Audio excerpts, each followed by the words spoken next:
ये कहानी है एक नौजवान लड़के की जो गुस्से में अपने घर से निकल आया है और बड़बड़ा रहा है। छुपा कर रखते हैं सारे पैसे। एक मोटर बाइक ही तो मांगी थी, मैंने कोई खजाना तो नहीं मांग लिया। ठीक है, कोई बात नहीं, अगर वो मुझे बाइक नहीं दिलाना चाहते तो मैं भी तब तक घर नहीं जाऊंगा जब तक कि मैं नई मोटर बाइक नहीं खरीद लेता। लड़का यह गुस्से में बड़बड़ाते हुए जा रहा, तभी उसके पैरों में कुछ चुभा। पैरों की तरफ देखा, तब उसे रियलाइज्ड हुआ कि वो हड़बड़ी में अपने बदले अपने पापा के जूते पहनकर आया। पैरों में क्या चुभ रहा है यह देखने उसने जूते चेक किए तो उसने पाया कि जूते में से एक छोटी सी किल उभर आई है जो बार बार उसे चुभकर घाव बनाने की कोशिश कर रही है। गुस्से में वो फिर बड़बड़ाया, मैं ठीक ही सोचता हूं, मेरे पिता सच में बहुत कंजूस हैं। देखो कितने पुराने और क्या घटिया क्वालिटी जूते इस्तेमाल करते हैं। पता नहीं सारा पैसा छाती पर लेकर जाएंगे क्या। लड़का अपने गुस्से और बौखलाहट में आगे बढ़ता रहा। थोड़ी दूर जाकर एक बगीचे तक पहुंचा, वहां पर बेंच पर बैठ गया। अचानक वहां पर उसे याद आया कि वो अपने साथ अपने पापा का वॉलेट भी उठाकर लाया था।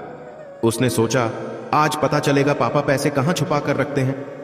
उसने अपने पापा का वॉलेट अपनी जेब से निकाला जो बहुत पुराना और फटा हुआ था। यह वही वॉलेट था जो पापा घर में किसी को छूने भी नहीं देते थे।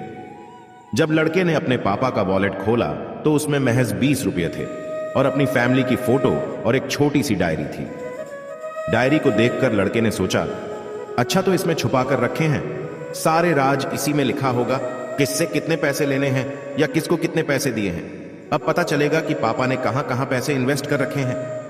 ऐसा सोच के लड़के ने जब उस छोटी सी डायरी का पहला पन्ना खोला तो उसमें लिखा था 40,000 रुपये बेटे की पढ़ाई के लिए उधार। लड़का यह देखकर शॉक हो गया। उसने फिर दूसरा पन्ना खोला जिसमें लिखा था 50,000 रुपये उधार नया लैपटॉप बेटे के लिए। यह वही लैपटॉप था जो पापा ने 2 साल पहले ही अपने बेटे को दिया था क्योंकि वह कॉलेज जाने लगा था। लड़के को अब पता चला कि वह जो भी चीजें पापा से डिमांड करता तो पापा कहां से पैसे लाते थे। डायरी के इन 2 पन्नों ने ही लड़के का गुस्सा पूरी तरह शांत कर दिया और उसके मन को पश्चाताप से भर दिया। लड़का एक एक करके डायरी के पन्ने पलटता रहा और उसकी आंखों में आंसुओं की धार बहने लगी जो हर पन्ना पलटने के बाद बढ़ती ही गई। उसे पता चलता गया कि पापा ने अपनी फैमिली की जरूरतों को पूरा करने के लिए किस किस से कितना उधार लिया है। पन्ना पलटते पलटते लड़का पिछले दिन की डेट तक पहुंचा। पिछले दिन की तारीख वाले पन्ने पर लिखा था 50,000 रुपए बेटे की बाइक के लिए। इस पन्ने को पढ़ते ही बेटे को लगने लगा कि वो इस दुनिया का सबसे खराब बेटा है। लड़के ने जब डायरी का आखिरी पन्ना खोला तो उसमें लिखा था, अच्छे जूते खरीदने हैं।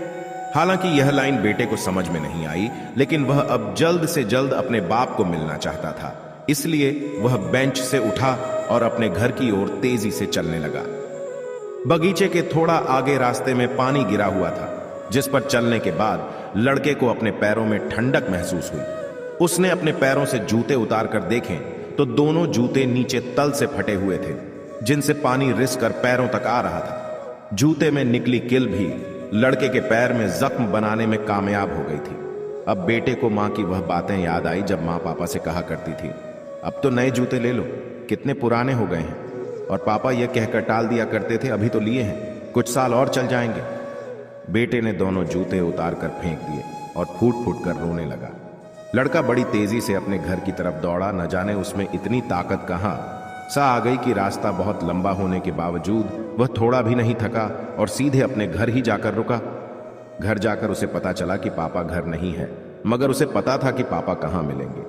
वह तुरंत नजदीक के बाइक डीलर के शोरूम पर गया जहां पर उसका बाप उसके लिए नई गाड़ी खरीद रहा था। लड़का दौड़कर अपने बाप के गले से लग गया और फुट फुट कर रोने लगा।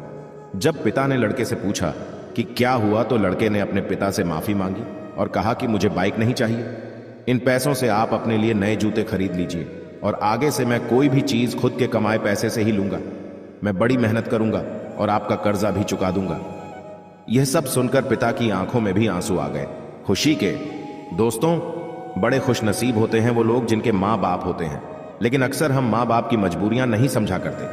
आशा करता हूं यह कहानी जानने के बाद आप लोग माँ बाप द्वारा इनकार की गई बातों की गहराई को समझने की कोशिश करोगे।